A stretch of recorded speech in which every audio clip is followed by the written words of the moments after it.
Hello, Austintown, and welcome to the new rendition of Who's News, where we look at individuals, organizations, clubs, businesses, churches, anything in Austintown that has an effect on the people in Austintown. And today we have an organization that has done an outstanding job in its history, and the two people who are involved with it, and it's going to be my pleasure now to introduce you to the people who are representing the Austintown Growth Foundation. And we're going to talk about what that is and what it's doing now. But first, let me introduce you to our guest. To my far right is the president right now of the Growth Foundation, and he's been working in Austintown a long time in a lot of organizations and so on. And he happens to be my neighbor, and his name is Jack Sovic. Jack, welcome to the Who's News. Thank you, Ken. And the lady to my right, I am not kidding, where a bunch of the organizations around here have deemed her Mrs. Austintown, because this young lady started a long time ago in different organizations, taking the lead and doing all the work that made Austintown into a township that really is something to be seen through its heyday and through its time now. And her name is Joyce Pogany. Joyce, welcome. Thank you. Okay, now we do what we always do at Who's News. We give the background. Well, let me start with Jack because it's going to be easier with him. Jack, all of us, most of us moved into Austintown and that sort of thing. When did you come into Austintown? We took possession of our home when we got back from our honeymoon in 1977, my wife Bonnie and I. And you're still married? And we're still married. Okay. We're still married. We did move, but to being your neighbor. But we took possession of the house then and started getting involved with different organizations, the community council, which ended up becoming the Austintown Growth Foundation, and other things like that. And I had a career at the Vindicator. I worked at the Vindicator in advertising for 46 years and retired there about Well, let me 6 years give you a ago. little tip about this. When you're working for the Vindicator and you're the advertising, you want to know of anything that's coming up and what's going on. As a trustee 20 years ago, I'd have to call Jack to find out what was going on in Austintown, who was planning on coming here because he already knew that they were coming. Yeah, it was interesting because the first thing these companies do when they were looking, and they're still doing it, when they're looking and coming into a town, they will contact the people they feel usually have the best demographics. They want to know what are the demographics of the town, what the people are like, and they'll go to the newspaper, right? You know, that's where they go because we have the information and we had the information. And so I'd hear things, and I was a national advertising manager for a long time, and they'd come to me. And a lot of times it'd be disguised, you know, they'd have an agency do it for them. But eventually you found out talking to them. And we were very, very cooperative with that. We were glad to supply the information to these companies, and it ended up helping us out quite a bit, you know. Well, it's really funny because it's still going on that way. Companies don't come to the townships or the cities. They send representatives. Correct. Who never say who they are because they don't want anything happening beforehand. And it becomes, and actually, a lot of that is what caused us to have the Growth Foundation. It really did. Now, you've been in the Growth Foundation for years. Yes. And we're going to talk about the different things that the Growth Foundation did and how we had to go about doing them in a second. Okay, Joyce. When you came to Austintown, that was a few years ago. And where were you originally from? My parents lived in Austintown when I was born. Ah. On the north side of the Wycliffe Circle area, and then moved to Hubbard, and I met my high school sweetheart in Hubbard, but then my parents and I moved to Eden Valley, PA. in the middle of 250 acres. Oh my God. I had never been on a farm before, and to go to school, I had to walk through a cow pasture. And I'd open the gate, and I'd wear these old clothes, and I'd open the gate and walk, and I was so scared of these milk cows, and I'd say, "Hi, cow, hi, cow," and I'd go, and I'd get to the other side of the pasture, and unlock the gate and lock it, and then go to the neighbors. They had a big enclosed back porch, and I had my school shoes and my school coat in there. So I'd take off my ratty-tatty stuff, put my school clothes and shoes on, and catch a school bus. And then in the evening, I'd come back and hi cow, and yeah, I had two big brothers, but they were in Cleveland at the time attending. Well, now it's called Cleveland State, but that's it. When did you come to Austintown? Well, when I was married, my husband was in the Army, and as I said, he was my high school sweetheart, and we had an apartment in Hubbard, and he worked at McKay, and then we united, and he found out they were moving to Austintown, and he was going to YSU. He did graduate from YSU, and he said, "Come on, I'm taking you home," and I said, "I am home." In an apartment in Hubbard. And he said, "No, I'm taking you home to Austintown." And that's how we came. And we had our 5 children in 8 years. And here we are. Well, God bless him, because he brought Mrs. Austintown to Austintown, because once you got here, I think you belong to every organization that ever existed in this township. But we'll talk about that now too. Now you started off, I remember my first time meeting Joyce Pogany, and that was when you were in the PTA. And there I was a teacher here, I was also a union rep. And we had a great accomplishment. We could sit down and talk together. We didn't always agree, but we talked together. And I think part of that deal made the school system that successful. I think so. It really has. And then the greatest day that we had is the day that you decided to run for the school board.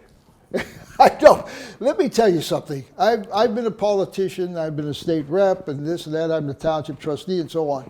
But everyone that I ever talked to said the one job you never want to run for is the school board. Because I think that you get more phone calls than we do from the trustees. But do you remember when you started? How long were you a trustee? Well, I was involved in the PTA at Watson Elementary as president, and then middle school, Frank Old Middle School president, and then Fitch High School president, and then PTA Council, which oversees all the other PTAs in the community. And Irene Lewis was on the board, and she passed away. And my husband said, "Why don't you run for the board?" And I said, "Oh, I don't want to do that." Next thing I knew, I was running for the board, and I won. And I ran 7 times, won 7 times, worked with some great people, not just on the board, but all through the community and all through the schools. We have some great people. You were very active. Did you work anywhere? I was the part-time X-ray tech for years. I trained at Southside Hospital. And my husband was in the Army, as I said, when we were married. And so I went with him, and I worked for a radiologist down in Columbus, Georgia, which is where Fort Benning, Georgia is. And then I took my national boards to be an X-ray tech, and I went to Atlanta to do that. And I passed, and I said, "Okay, now I'm a registered X-ray tech." And I came home, but I've always only worked part-time because we had the 5 children, and first things first, and family comes first. I like your philosophies. That's correct. Now, we're going to be talking to Joyce for other organizations too, because she's the head, literally was one of the starters, but the head of our historical society, which is extremely successful. And we're going to talk about that later. But today we're going to talk about the Growth Foundation. We go through the history of Austintown, and Austintown was a relatively small township. All townships have 5 miles by 5 miles. And although we have a lot of water on ours that actually stops the area, but somewhere around the 1960s, this township blew up. All of a sudden, everybody and their brother was coming here. We had contractors who were building all kinds of houses all over the place.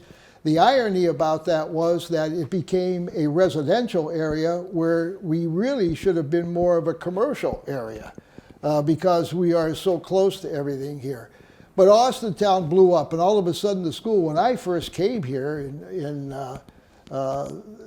September of, I came here in around 69, in 1969, they just moved from the old, what the middle school was, and they came here to this brand new high school.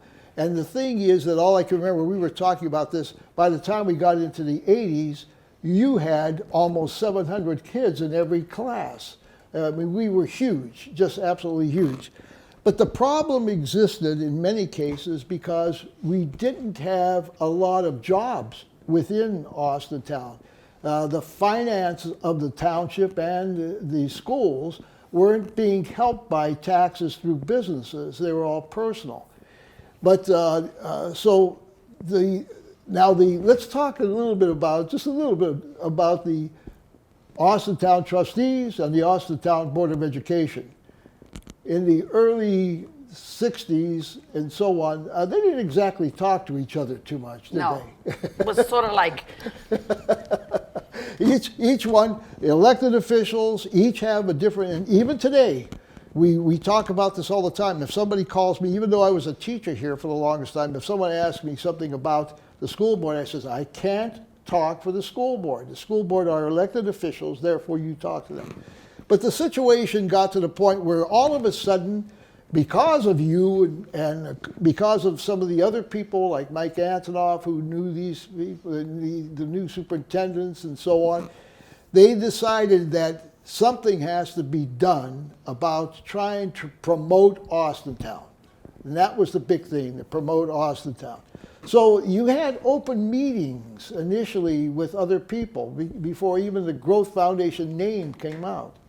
And it was interesting. That was very interesting. I look at the research on that stuff. But here came the Growth Foundation. Now, it was an exclusive group. It wasn't exclusive. All I remember was you didn't just come and say, I want to be in the Growth Foundation. You had to be invited and voted on to be able to get in. But the whole idea was the school board and the trustees were going to get together and work together to try to promote Austintown. You know, the meetings, were the meetings open when they first started? Do you remember that? They're really, they weren't published in the paper or anything. No. It was just, word of mouth or pieces of paper that you got in the mail or a phone call.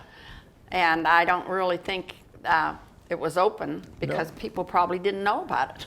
No, and the thing is too that now I have to do with the history, and if I'm wrong, please excuse me. But the fact is that the whole idea was they were going to promote it. And Jack, you said the situation. I mean, they really didn't have an inside sight as to who was looking for a place to come here, and it became a difficult task for them to do it. Very. The other problem that I saw, and I didn't join into the until later, I found that in many cases, some of the businesses that were represented in the Growth Foundation didn't exactly want competition to come in there and stop them. Sure. So it became more of what's Austintown and publicize Austintown. Now, who started? Now, we have a 4th of July parade, and it is one of the finest in the state, by far. And it started with you, and it started with the others, and it came a lot from the Growth Foundation people. Now, and then you had other things, but the parade itself you started. Well, there were other things that you had, all kind of things going on at the time. I remember, what was that festival? That you used to have a festival. Oh, boy. I don't know. Yeah. Because I was a charter member of the Growth Foundation. Yes. And 4th of July and all that. Well, you always end up being the chairman of the activities, too. Everyone said, let's have this. Oh, Joyce will be the chair. But that's why you got your name. But I can remember the festival here at behind Fitch High School. We had Yes. the festival and so on. But the parade was, there were a lot of parades. I remember the fireman parades and everything else we used to have here. But the Growth Foundation, the whole purpose initially was to build up Austintown. Yes. You put it in the paper so people see it, and all of a sudden move here. And the irony was that, yes, we had a lot of people moving in here, but they were residents. It wasn't businesses. And we run into that now, although people are recognizing the fact that because we're off of Route 80, off Route 11, the easy way of dealing with it, that this is a good business area if they could find some land to be able to do something about it. But the Growth Foundation worked very hard together. But in many cases, once again, they couldn't get a lot of the publicity and so on until you started all the parades and so on. And now let's talk about the parade. The parade went through the Growth Foundation. Then it became its own, the 4th of July. And then all of a sudden, a few years ago, it became part of the Township Association. But that happens because what happens is you lose some volunteers and volunteers don't come in. And we're having the same problem with the Growth Foundation. But we also started other things. Let's talk about that. Let's talk about the the Hall of Fame. Now the Hall of Fame started in 1980. Now the Growth Foundation didn't start until 1987. So what was that organization, Jack? The Austintown Community Council. Yes. They were the ones that started Correct. the thing. And Joyce, you were the one who wrote a lot of these things. And they had different requirements for people to be accepted as a nominee and so on. And it was great. I mean, you talk about becoming a person in the Hall of Fame in your township. That's quite an honor. It is quite an honor.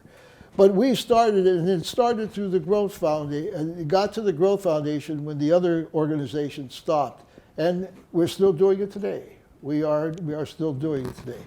And it's a hard task because look at what happened. We were supposed to have a couple of them with the virus came out, and we can't do it. And I remember the flu season, we couldn't do it with the Growth Foundation. But right now, and then I don't know who came up with the idea of putting the pictures in the Township Hall. I still can't. I tried finding out who was the one who came up with that. It was just a group of people, or did you come up with that too? You probably made the walls for that too. We talked about it, and then I said, well, why don't we just put some pictures up at the Township Hall? And so we did. Yeah. And they're still there. As a matter of fact, we only have room for a few more, so I'm looking for our carpenter to put up a little bit further so that everyone's picture's up there. And if you've never been, what always fascinates me as a trustee, we have roughly around 38 to 40,000 people here in Austintown. I'd be willing to bet that almost 75% of them don't even know where our Township Hall is and have never been in it. And I think a lot of people like to stay away from city halls and so on because those are problem areas. But you have to come up and look at that wall. It is beautiful. It is. It's quite an honor. And I can't remember the name of the young man who put them up there. And he said one day, we're running out of space. I said, I can't help that. I just have these people that need to go on that wall. He was the person, I understand, that was a road worker for Austintown who built that thing. Jimmy Johnson, God rest his soul, did a lot of, put up the things for us. And he is now a member of the Hall of Fame. Unfortunately, he passed away this last year. And so on. But what fascinated me more than anything else, and I have to show this, when we started working, and I started working as an officer and so on with it, and I mean, these are lists of people that belong. I mean, it was a list of close to almost 200 people. And the best part about it is each of them had a different job. When the 4th of July was there, remember we had, one was bicycling, right? Yes. We used to have a triathlon, or they had a marathon, a mini marathon. Well, they had, it was the 4K and the 5K run. Right. And and they would block this town off when they did that. That was the first thing I did. Mike Antonoff and I, when I first came on, and I guess it was community council at that time, I helped put up signs for those marathons. Yes, yes. I drove and he put the signs up. So yeah, there was a lot of different activities within a week of it, and I mean they were all there. Every time something happens and all of a sudden you don't get that same promotional thing, but like this town, we had to have a 4K because this town was crazy about its track teams and stuff of that sort. So they were there. That bicycling, all I remember is Rich Denneman enjoying himself. They sat there and they decorated. One was a decoration of the bikes, and one was they would travel through different areas and so on. But people got a little upset at times when this town got really big that we closed down some of the places. We had to announce it constantly. Look, these roads are going to be closed for these 2 hours. For goodness sakes, though, and people would pull up there and they'd be upset that they couldn't drive when all these, and I mean, you're talking about hundreds of people running through the place. It was unbelievable. Well, the very first 4th of July parade started here at the schools. Yes. And went down Raccoon Road to the cabin. And that's when we dedicated the cabin on the 4th of July in 1976. And that was our very first 4th of July parade. Wasn't that all part, all these organizations were closely related to each other, and they all started. Because it was always the same people. Same people. Yeah. That was. A lot of mix-over. There was a real promotional people. The irony is it was tough to find people who were original Austintown people, because everyone moved into this town for one reason or another, but they really enjoyed themselves here. And it still happens here in Austintown. We have a transition constantly. And now with this day and age, the houses selling like crazy. If you have a house in Austintown, chances are you could sell it in 3 days. Really, it's great to hear. But okay, we went through all these different things that went on, and then all of a sudden, the Growth Foundation became more of a promotional. They weren't going out looking for businesses and that sort of thing. What they wanted to do was show people what a great place Austintown is, and the thing is we wanted to deal with this. We also started scholarships. And you were always in charge of all of those, and it was a difficult task. Keeping in mind, in those days, when you get a scholarship of $500, that was a lot of money. I mean, nowadays it doesn't pay for your books, although I shouldn't say that anymore because there aren't any books anymore. Right. Everything's on the internet. But we had some fun fundraisers, Jack. You were in charge of what was that quarter raffles? Quarter raffles. Yeah, Mark Cole got us involved with that a little bit. And they were very successful for a short period of time. And we used the Saxon Club, and you brought in you brought in money. And we got donations of baskets and materials from all these different organizations. Well, you hustled them like crazy. They gave you those. Oh yeah, they were thrilled.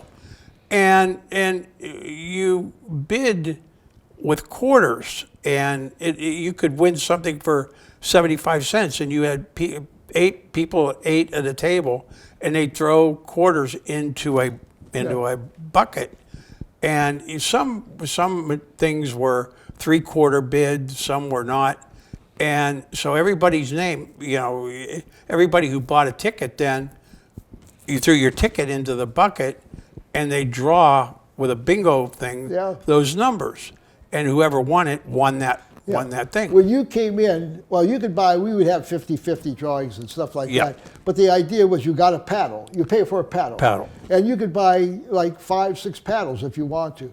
Well, what that meant was you sat at the table. Once the bidder would get up there on the table and say, look, we have this gift. It's worth $75 from some company, auto dealers or something of that sort. Who would like to join? You put your hand up, and then you have to throw the quarters in. The funniest thing in the world was that we dealt with those quarters, and everyone thought it was cute, except when you had to get them out of there. I mean, I'll never forget that. I mean, took three of us Yep. and dollies to take all those quarters Yep. out. And then it would take, God bless my wife at that time and, Yep. and a few other people, they would spend all night Yep. counting quarters. And I'll never forget, our biggest treasurer, and God bless this guy, Bob Kloss, he worked for the banks. And he was the treasurer for, I think, Everything. everything. Every organization. Every organization in Austintown. He worked very diligently with Oh, that. he was. But the best part about it is now he retired for years. Now, unfortunately, Bob passed away, and he was 90-some years old. But he was still working at it, he and his wife. But I'll never forget walking in with these rolls of quarters into the bank. And it was like when he walked in, they were genuflecting. They were bowing to him like he was the godsend to whoever it was. But he really was something else. But and then the irony is, we did so many things when we were younger that now they're illegal, like something illegal. And I still don't understand the illegality that the government stopped us from having those quarter things. They stopped doing it. They were making a lot of money. I mean, there were a lot of organizations doing this. I mean, we weren't the only one. We were probably the only ones in Austintown, I think, maybe not, but there were Struthers, and they were all having them, and the government wanted to tax it. Well, the irony, state government. especially with ours, once the quarter thing started working, pretty soon they became promoters, and they had people like when you came in there. Oh, yeah. They would have maybe 20 stations where people were selling things, There were homemade jewelry. Things and then there was food, and you got food, and you had a lot of things, and there were a lot of people on that bandwagon, and apparently the state saw a tax revenue stream there. And I guess it was a lot big. I think it was a lot bigger here than a lot of places, but I guess there were some areas that it was successful also. Yeah. So the state saw the thing and started to make it tough. They gave you more requirements until the Yep. point where the requirements were worth the effort. It wasn't worth it. Now let's talk another person that really was the godsend to the Growth Foundation. Now, we were looking for places to have our meetings. And the meetings went from different areas. Sometimes they even went to their log cabin. Sometimes they went to the schools and so on. Well, finally, we found a place, a number one place in Austintown. And that was Wedgwood Pizza. Yep. Fernando invited us in. We got to use his room for nothing, but that wasn't all he did. That wasn't all. We would go there and sit down. All of a sudden, his people would come in with all the pizza and pop. I mean, he did this for years.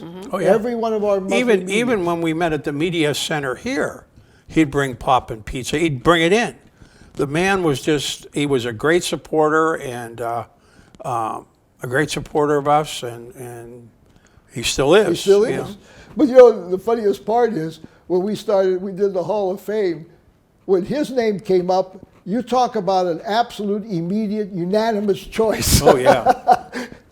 I mean, the pizza was great, but his service to us, but he was always proud. We were so happy to do something for him in his pizza place and so on, and he's very successful at it. Oh, extremely. So we thank you, Fernando. Thank you. And great write-up in Food and the Gourmet magazine. Yes. He got a big write-up there, and that's wonderful. Wonderful. He's a great man. Oh, yes. For sure. But and then all the auto dealers, and then another young lady we have to really thank. We had all kind of promotional things that had to be printed and so on. As a matter of fact, that was the unofficial headquarters of the Hall of Fame, with the Growth Foundation, and that is advanced marking. Now, is that still? Carol. I don't know if that's the official name now, because she changed it twice. I think she was Carol Fox. I think it's called advanced printing now. Advanced printing, and that's here in our Austintown Plaza. And God bless her. I mean, she came up with things right now historically. in her computer are so many different things. I just called her this morning to see if we could get the logo sent to us. She's sending it. God bless her. But she doesn't like to be in front of the television. That sort of thing. But Carol Fye, Advanced Marketing, or Advanced Printing, ladies and gentlemen, when she was on 46, and then she moved over to the Plaza, the things that she has done for this township, especially for the Growth Foundation, makes her the star of the show. Oh, yes. So we really did. We had a lot of people who gave their heart to it. I'm having a little moment. The attorney, the young guy, the smaller individual, and he was always there pushing. He would go out and the Growth Foundation, when we had concerts. Griff Thomas? Huh? Griff Thomas? Griff Thomas. Yes. He would go out there and we would He's do. past president of it. Oh, yeah, he was past president. Sure.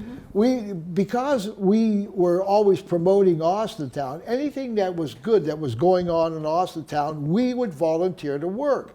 When we started the park, and we started those concerts in the park, there we were, and a bunch of the people from the Growth Foundation would park cars, tell people where to go and that sort of thing. Every one of the organizations, we would have those different people selling things and for Austintown in the park, and we were in charge of those and so on. It seems like we would start things, and pretty soon they would become independent on their own, doing the same things. But there were so many people. You have to go look at that Hall of Fame, and obviously a lot of you won't recognize a lot of the names and so on because they're past people and so on. We have so many new people here in Austintown, but those were the people that pushed Austintown to become what it is today, really. Oh, yes. But now let's go back to the Hall of Fame. We went through, before it would be a grandiose thing, it was a great dinner and so on. I remember when Joyce asked me to start being the MC, my biggest job was to stop people from giving too long of speeches. Yep. It became so difficult. We had to literally stop having people come in and introduce their people. And so Joyce ended up, she was always the one who had to read all the backgrounds of the individuals and so on that we had for the Hall of Fame. Now we are here and we're in trouble. We are in trouble. There are funds there. Bob Kloss is gone, but we have Todd is our... Todd Schobel. Todd Schobel is our new treasurer, and there's funds there. And we are continuing giving out scholarships and so on. But the thing is, we had to find out, where is the Growth Foundation going? It has to be. And it is not unique with us. We talked about this before. It's not unique with the Growth Foundation. Every organization, and we have 15, 16 of them in Austintown, all of them are desperate to keep going. And what probably is going to happen is we're going to have to all get together and see if we can, combine our efforts and that sort of thing. But we still do it. We still have the Hall of Fame. But another thing I just want to quickly mention, because Falcon Media here was a great, and still is a great help to us when we do it.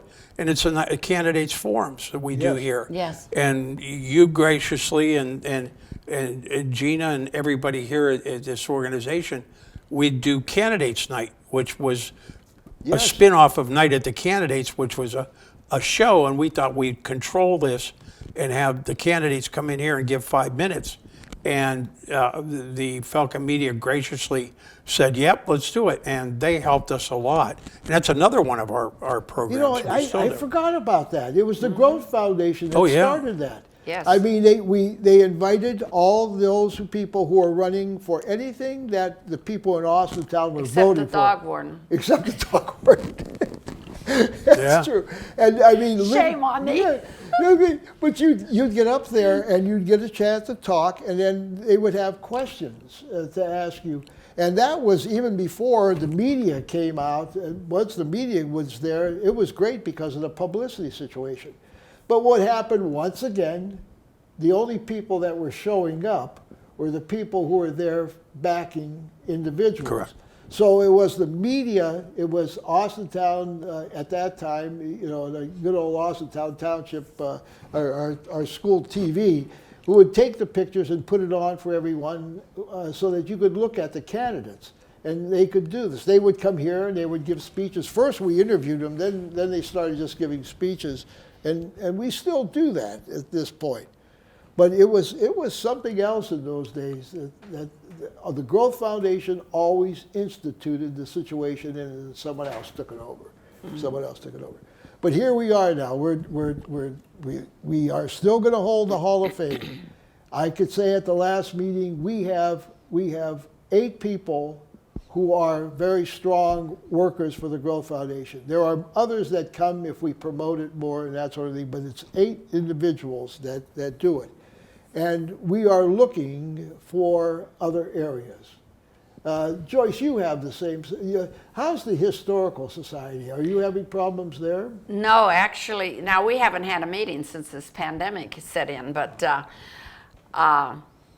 we are open the first Sunday of every month. Well, we haven't been since the pandemic, and I have no problem getting people to do that.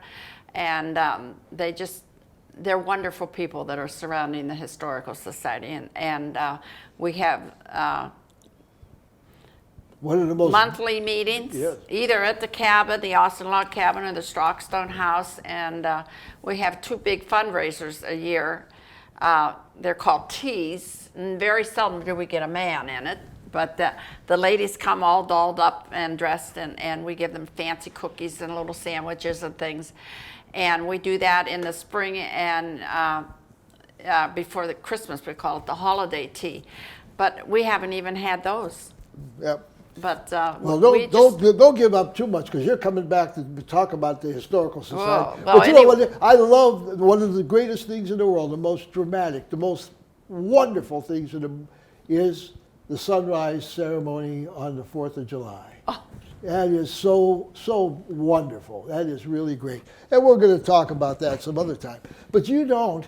But the thing is, the Optimist Club, the Kiwanis, even Rotary, all the different organizations. I'm not sure about the Women's Junior League, but they're doing good. They're doing good. I just bought dinner tickets for them. Yeah. For Sunday. You remember those days? I used to tell Doc Ritchie. Doc was around and he belonged to a lot of the organizations too, but he always had pockets full of tickets from different organizations. When you saw Doc, you better have some cash in your hand, yep, so you could buy all these tickets. Always. And the Growth Foundation wasn't any different. I mean, we really did. And there were those who were the promoters more than anything else, but it was there. But right now we have some funds. We're holding on to the Hall of Fame until we could find someone else maybe that would like to take it over, or combined individuals that are there. Let's be perfectly honest here. The Growth Foundation's future does not look good. The name itself. It has served such a wonderful purpose since its beginning 34 years ago. But it has had spin-offs all through the time, and those spin-offs are still going. So that was the accomplishment. But the finest thing, the final thing at this point is the Hall of Fame.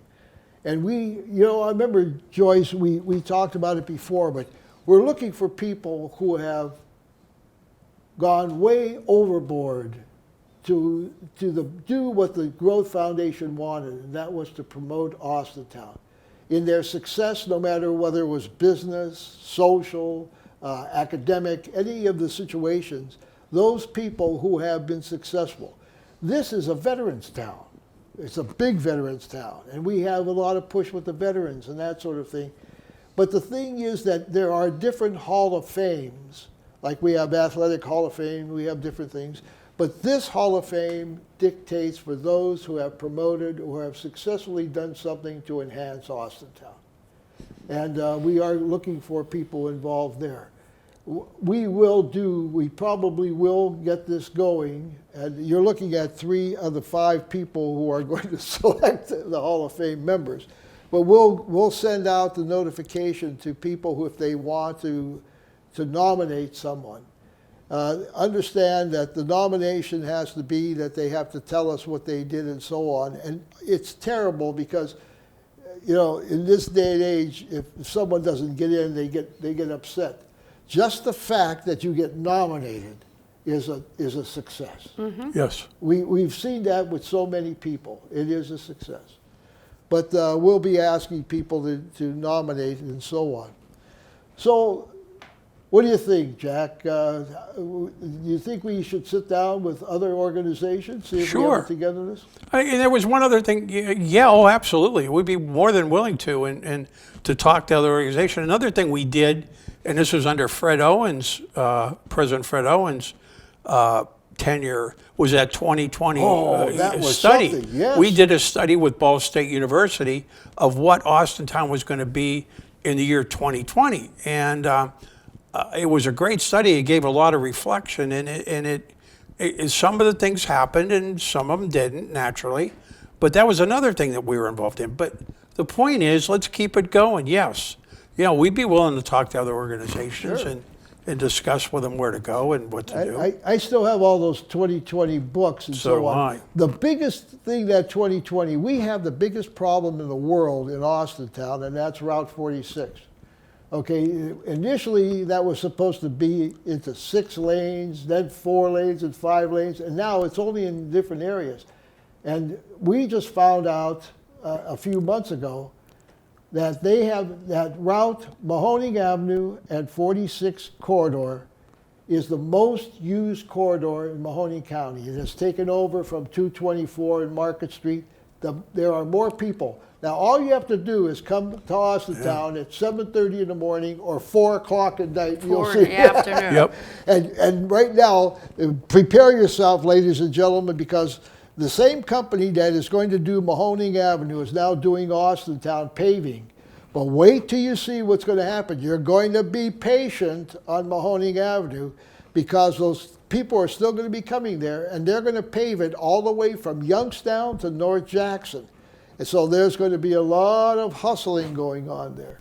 But that was all part of the deal that we used to talk about and promote. Yeah, the bridge over Meander. You know, Andy Frost was so involved with that. Yes. And then, you know, the planning with the Racino. And there were a lot of things that we were involved with. The Growth Foundation was always the one that would, if a politician or if somebody was looking for a situation to start moving things, they would come to the Growth Foundation. And if the Growth Foundation liked the idea, they would help promote it. And that was always excellent. So, very good, Jack. I see you have a better memory than me. Of course, you're younger, that's why. I can't remember. Even a blind squirrel finds an acorn every now and then, they say. Well, that's about it. I think, you know, the Growth Foundation is still here. It still functions. We will be doing more announcements of what's going on. And I'll see Joyce, because Joyce belongs to every organization in the world, and we'll have all of them over here at one time or another. But if anyone there is interested, you know, we talked about this. What we're looking for is some younger people who are making Austintown their town. Right. Yep. Their kids are here, they're this and that. And there should be, if you could get 4 or 5 people involved, you come and sit down with us. We'll turn all the information about the organization, and you can do what you want with it. But the fact is that we are looking for younger people with the energy that they have to do it. And there are people, you know, there are people involved, and they want to get involved. And just like we said, they didn't know about it. Well, this will help. You know, maybe you can know about it. And you know, once we get back to having meetings again, you know, if that's in the cards, probably in the fall would be about the time to look at that, you know, if we do. But we'll see what happens with the coronavirus and go from there. Well, you stand by. Jack's the president. Am I still vice president? Yes. I'm still vice president. We're going to be sending out notices. Joyce was everything, but she was the longest time secretary over there. That's all those minutes. I started out as a secretary there, the Growth Foundation. Yeah, I mean, because all these papers I look are all yours that you sent in. But there'll be announcements about, we'll have an open house somewhere, if anyone's interested in, Yeah. in doing it, and we'll be happy to deal with it. Sure, Okay? sure. Be great. Sounds like a plan. Well, like a Jack, thank you for being here. You're welcome. Thank you. You're a great neighbor, and you're a great president. So I thank you so very much for your comments and so on. And Joyce, it has been my pleasure from the first time I met you. Jeez, I'll tell you what, we've been around a little bit, haven't we? A little bit. A little bit. But thank you so very much for being here. Well, thank you for scheduling this and getting people to know that we do have a growth foundation, and our goal is the growth of Austintown. That's it. That's it. We really have to do with the promotion is absolutely important. When people see, why did, I'm ready to end this thing, but let's go to Walmart. Walmart should never have been in Austintown, because in those days, remember, Jack, the boardman and out in Warren, and they had that big circle. And if you were in that circle, they wouldn't do it. But a vice president gave himself up, because he would have got fired if things didn't work out. He said Austintown is a place. Right now, Austintown, when it first started, was the second best seller of all Walmarts in the state of Ohio. Right. Now I think it's about fourth, but it's still by far the biggest one around. And that we proved that because of where we are, people are coming here because of the freeway and so on. And that's what we have to tell people when they come here. Mm-hmm. We're the ones, we don't have a whole lot of people promoting us. We have to promote ourselves. Correct. But thank you, Jack, for your doing it. And Joyce, thank you. And thank you, Austintown, for watching. Remember, if you have comments or so on, all you have to do is send us information. Call him. Yeah, right. Well, I have my cell phone for everybody, but the opportunity is there, and we're going to be ready. Be ready for us to make the announcement for that open house. But once again, from Falcon Media, I thank you for watching Who's News, and stay tuned for our next show. Good night.